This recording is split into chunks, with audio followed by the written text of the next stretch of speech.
Taylor Swift is Time Magazine's Person of the Year. It is a crescendo to a record-breaking year for the artist, whose name has quite simply dominated pop culture.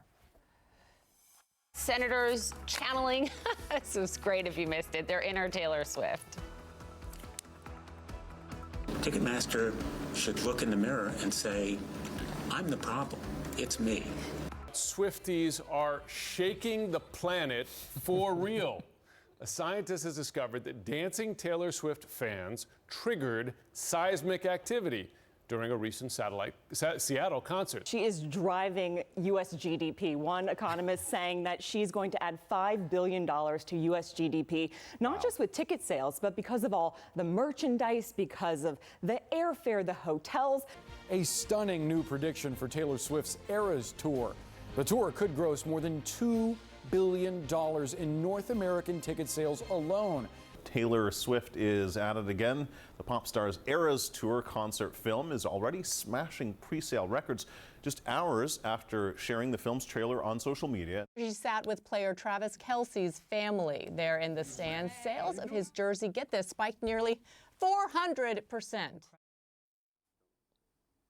All the ways in which Taylor Swift has dominated the headlines just this year. Beyond wowing fans, millions of fans, I should say, Taylor Swift proved her seismic impact on the economy, which we touched on in those sound bites just there. Her tour helped push the spending power of women to new heights this summer, with some government officials practically begging Swift to bring her show to their cities. The Swift effect was so massive that the U.S. Federal Reserve even mentioned her in its Beige Book. Sam Jacobs is Times editor-in-chief. He joins us live now from New York. Sam, thank you so much for being with us. I mean, no surprise. I mean, of course, Taylor Swift is Times Person of the Year. It's amazing how she continues to get, just when I thought she couldn't get any bigger, she continues to sort of break these barriers and continues to rise. How does she do it?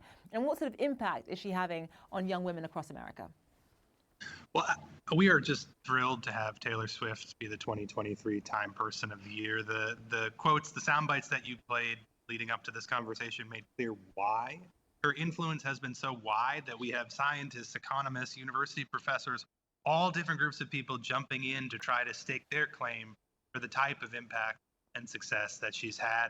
And there are many ways that we can measure that success. I think there are also ways where that success goes beyond measurement. And one of the points that you make is the way that her stories, her work, her songs have paid attention to people who often feel set aside by society, who often feel overlooked or underestimated. I think Taylor Swift is both author and avatar of a huge societal shift that we saw this year, where the stories of women and girls became the center of our attention.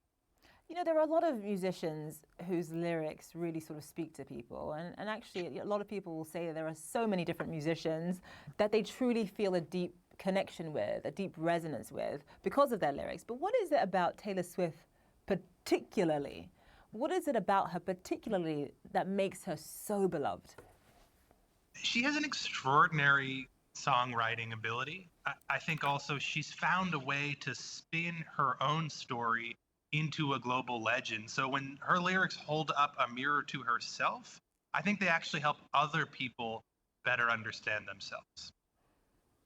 And just in terms of, I mean, I know that in the past, Taylor Swift has talked about, you know, being worried about sort of being overexposed. I mean, I think every famous person has that fear that if their names sort of continue in the headlines for too long, that people will eventually get tired of them.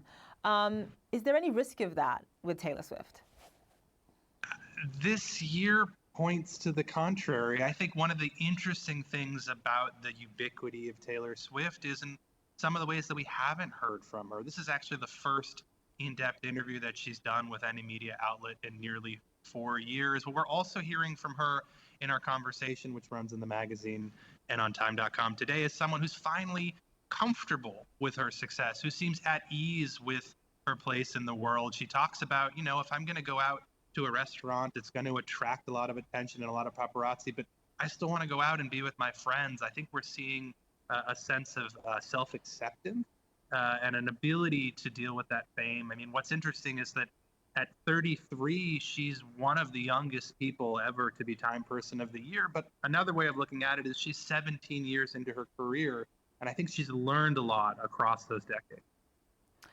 What I find interesting, I mean, you know, obviously Taylor Swift absolutely is huge in America, and she absolutely appeals to women and girls.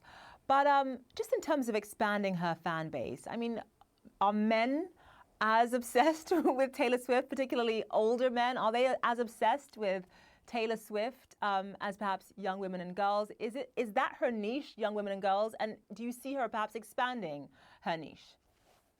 I think she's certainly privileging the stories and lifts up the stories of women and girls, but I don't think this is an exclusive group or an exclusive conversation or moment. I think we've seen so many different people come into this movement and follow along. And one of the most wonderful things this year has been to see people, you know, whether they're fathers of daughters or anyone else, become alive to her work and to her music. I think 2023 shows in some ways the limits of hard power.